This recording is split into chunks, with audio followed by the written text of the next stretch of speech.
বাংলাদেশে এখন এমন একটা সংকট তৈরি হয়েছে যেটা শুধু অর্থনীতিবিদদের সমস্যা না, এটা আপনার সমস্যা, আমার সমস্যা এবং সাধারণ মানুষের সমস্যা। কারণ আপনার কষ্টের টাকা যেই ব্যাংকে রাখছেন সেই ব্যাংক কি সত্যি নিরাপদ? বাংলাদেশ ব্যাংকের সাম্প্রতিক তথ্য বলছে দেশের প্রায় 66% ব্যাংক দুর্বল অবস্থায় আছে। খেলাপি ঋণের পরিমাণ 5,57,000 কোটি টাকার বেশি এবং কিছু কিছু ব্যাংকে মানুষ নিজের জমানোর টাকাই তুলতে পারছে না। এখন প্রশ্ন হলো, বাংলাদেশের ব্যাংকিং খাত এত খারাপ অবস্থায় গেল কিভাবে?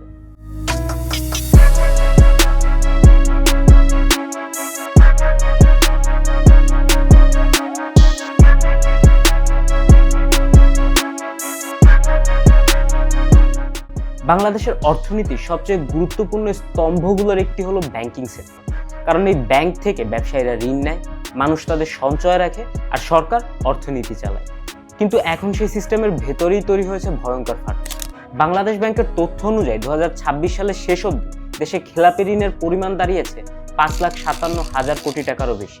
এটা শুধু একটা সংখ্যা না, এটা বাংলাদেশের ব্যাংকিং ইতিহাসে সবচেয়ে ভয়ঙ্কর সংকটগুলোর একটি। আরো ভয়ঙ্কর বিষয় হলো, মোট ঋণে প্রায় 30%ই খেলাপি, মানে প্রতি 100 টাকায় 30 টাকা ফেরত আসছে না। ভাবুন, আপনি কাউকে 100 টাকা ধার দিলেন আর সে 70 টাকার বেশি আপনাকে ফেরতই দিল না। এসব শুধু একটা দুইটা মানুষের ক্ষেত্রে না, পুরো দেশের ব্যাংকিং সেক্টরেই এমনটা হচ্ছে। কিন্তু এতগুলো টাকা গেল কোথায়?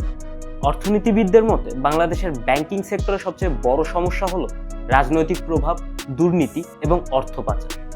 বহু বড় বড় ব্যবসায়ী এবং প্রভাবশালী ব্যক্তিরা হাজার হাজার কোটি টাকা ঋণ নিয়েছে, কিন্তু সেই টাকা আর ফেরত দেন, বরং অনেক ক্ষেত্রে সেসব টাকা বিদেশে পাচার হয়েছে বলে অভিযোগ রয়েছে। সবচেয়ে ভয়ঙ্কর বিষয় হলো, অনেক সময় ব্যাংকগুলো নিজেরাই জানত যে এই ঋণের টাকা আর কখনোই ফেরত আসবে না, তাও তারা ঋণ দিয়েছে, কারণ ব্যাংকিং সিস্টেমের উপর রাজনৈতিক চাপ ছিল। আর এভাবেই ধীরে ধীরে ব্যাংকের ভেতরে জমতে থাকে খেলাপি ঋণের পাহাড়। এই সংকট এখনো শুধু রিপোর্টে সীমাবদ্ধ নয়, এটা সাধারণ মানুষের জীবনে আঘাত করতে শুরু করেছে। বাংলাদেশের কয়েকটি ইসলামী ব্যাংকের গ্রাহকরা অভিযোগ করছেন যে তারা তাদের নিজেদের টাকাই তুলতে পারছেন না।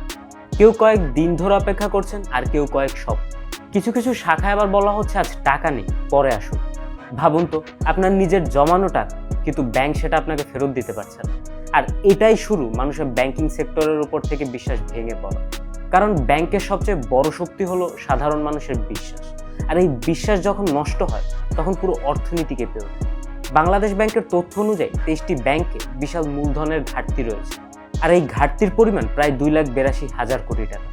কারণ এই ব্যাংকগুলোর কাছে পর্যাপ্ত নিরাপদ মূলধন নেই।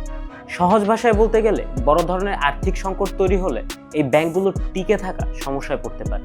এখন প্রশ্ন হলো, যদি ব্যাংকগুলো সত্যিই ধসে পড়ে, তাহলে আমানতকারীরা কি তাদের টাকা ফেরত পাবেন?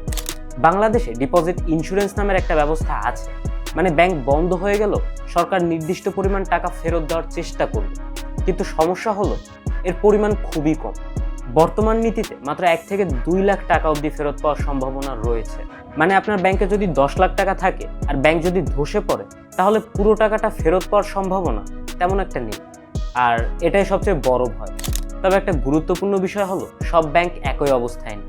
বাংলাদেশে কিছু বড় বেসরকারি ব্যাংক খুব ভালো অবস্থানেই আছে, যেমন city bank, BRAC bank, Dutch Bangla bank. এই ব্যাংকগুলোর লাভ এখনো বাড়ছে, আর তাদের খেলাপি ঋণের পরিমাণও তুলনামূলক কম।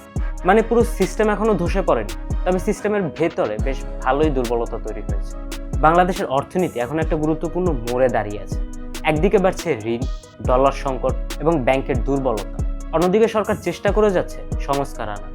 কিন্তু সবচেয়ে বড় প্রশ্ন হলো, ব্যাংকগুলোর প্রতি মানুষের বিশ্বাসকে আবার ফিরিয়ে আনা যাবে? কারণ একটি দেশের ব্যাংকিং সেক্টর শুধু টাকা দিয়ে চলে না, চলে সাধারণ মানুষের বিশ্বাস দিয়ে। আর যখন সাধারণ মানুষ ব্যাংকগুলোর উপর দিয়ে বিশ্বাস হারাতে শুরু করে, তখন সেটা শুধু আর ব্যাংকের সংকট থাকে না, সেটা পুরো দেশের অর্থনীতির সংকট হয়ে দাঁড়ায়। আপনার কি মনে হয় ব্যাংকিং সেক্টর সত্যি বিপজ্জনক অবস্থায় আছে? কমেন্টে লিখে জানাতে পারেন। আই হোপ আজকে ভিডিওটি ইনফরমেটিভ মনে হয়েছে। ভিডিও ভালো লেগে থাকলে প্লিজ ভিডিওটিতে একটি লাইক দিয়ে দিন, আর চ্যানেলে নতুন হয়ে থাকলে আমি রিকোয়েস্ট করবো প্লিজ চ্যানেলটি সাবস্ক্রাইব করে ফেলুন। দেখা হচ্ছে নেক্সট নতুন কোনো ভিডিওতে। ততক্ষণের জন্য stay aware, stay curious, tata.